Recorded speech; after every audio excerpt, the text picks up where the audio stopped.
pessoal, estamos aqui novamente para abordar mais um assunto interessante sobre saúde. Nós vamos falar hoje sobre queda de cabelo e alopécia.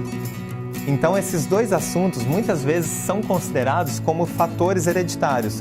Porém, filhos de pessoas que têm queda de cabelo, tanto de gerações, né? Às vezes 2, 3 gerações, os netos, alguns apresentam queda de cabelo e outros não.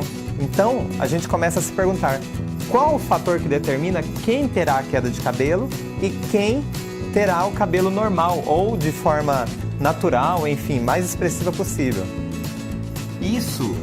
Essa resposta, na verdade, nós podemos encontrar pessoas que estão revivendo o conflito ou que estão vivendo traços do conflito daquele primeiro membro da família que viveu uma situação tão intensa que deixou uma inscrição lá no seu DNA.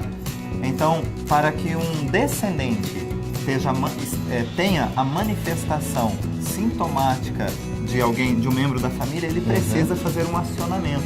Ou seja, ele precisa ter um contato com um conflito que tenha características iguais àquele primeiro membro.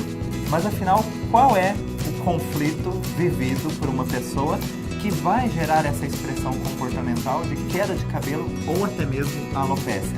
E para explicar isso, nós voltamos lá dentro das 5 leis biológicas, qual o tecido que faz parte desse contexto?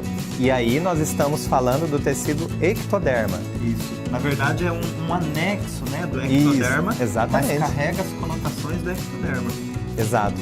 E aí, olhando para esses anexos do ectoderma, nós conseguimos determinar as regiões onde mais se manifestam essa queda de cabelo ou a alopécia. Então, através dessa definição, nós temos mais traços da conotação do que envolveu esse conflito inicial, né? Do que envolveu aquela situação primária até se chegar a esse comportamento. Então, lembrando, o ectoderma carrega a conotação de contato e separação. E aí, essa região do nosso corpo, ele carrega uma informação de proteção. Então a pergunta é, quem é que representa o seu protetor? Biologicamente, quem representa? Porque o nosso primeiro protetor seria nossos pais, né? Nosso pai mesmo, né? Porque a mãe cuida do ninho e o pai seria o provedor, mas principalmente o protetor do ninho. Ele que tem que representar a força de proteção do ninho. Porém, nós lembramos também que nós podemos viver um conflito de forma real, simbólica, imaginária ou virtual. Então, simbolicamente, sua mãe pode ser sua protetora. O seu irmão mais velho pode ser seu protetor. Um professor, um amigo pode ser seu protetor. Então, dessa maneira, nós precisamos escutar esse paciente, ou se nós estamos falando de nós mesmos, nós temos que perguntar para nós, naquele momento, quem representava como proteção para mim. E a partir daí, eu tenho que investigar porque houve uma perda de proteção. E a expressão do conflito vai ser uma queda de cabelo em um local específico. Então, na cabeça nós temos vários pontos.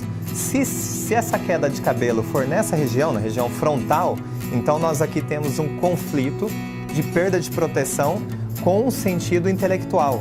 Então, toda vez que se tiver esse contexto desse conflito, eu posso desenvolver essa expressão que é a queda de cabelo nesse local, na região frontal. Por exemplo, você estudando para um concurso ou para um vestibular, ou mesmo do seu trabalho que está muito árduo a nível intelectual. É preciso encontrar ideias, é preciso desenvolver ideias. Uma saída, uma saída para situações. E dentro de uma questão impactante e inesperada. E você tem que resolver sozinho ou tem que resolver de uma maneira onde você não tem esse sentimento de proteção que te apoie. Ou seja, de forma isolada. Então, você começa a ter queda de cabelo nessa região. Por outro lado, se você começa a ter queda de cabelo nessa região lateral da cabeça, isso pode ser já um sentimento de perda de proteção, mas relacionado com atentado moral.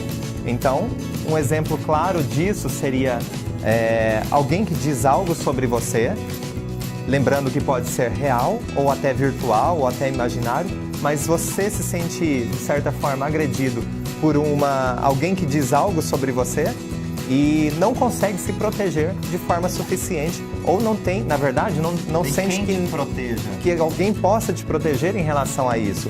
Então a expressão vem nessa região lateral da cabeça. Porém, se a manifestação de queda de cabelo é na região do vértice da cabeça, então que é a região central que é superior, então nós temos uma conotação de perda de proteção, mas com um cenário religioso por trás. Então eu me senti desprotegido dentro de um ambiente ou um clima religioso. Isso lembrando que pode ser real, simbólico, imaginário ou virtual. Isso. E por último, a região occipital, que é essa região de trás da cabeça. Se eu começo a ter queda de cabelo nessa região, eu estou diante de uma perda de proteção relacionada a um clima de insegurança, porque tudo que está atrás representa insegurança biologicamente. É onde nossa visão não consegue alcançar, sempre um mistério do que está atrás de mim. É o clima de perseguição. Isso. Então eu tenho esse clima e não me sinto protegido, nem por mim mesmo, nem por ninguém.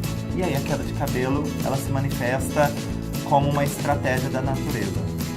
E aí também podemos falar, aliás, como nós iniciamos lá no vídeo, a alopécia, né? Então a alopécia ela se manifesta com pequenos locais e que podem se tornar maiores, mas a partir de uma queda de cabelo circular, em um local bem determinado, bem localizado.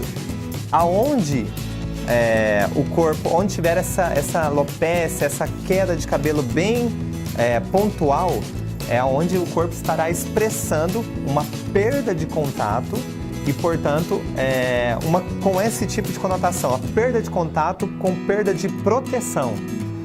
Então vamos supor que um pai, né, acariciasse o seu filho sempre aqui na cabeça, enfim e tal, numa determinada região. Isso. Quando existe um conflito de perda desse pai, que pode ser real, simbólico, imaginário, virtual, mas existe um conflito impactante e inesperado de quem oferecia essa proteção, então esse ponto representava o último contato.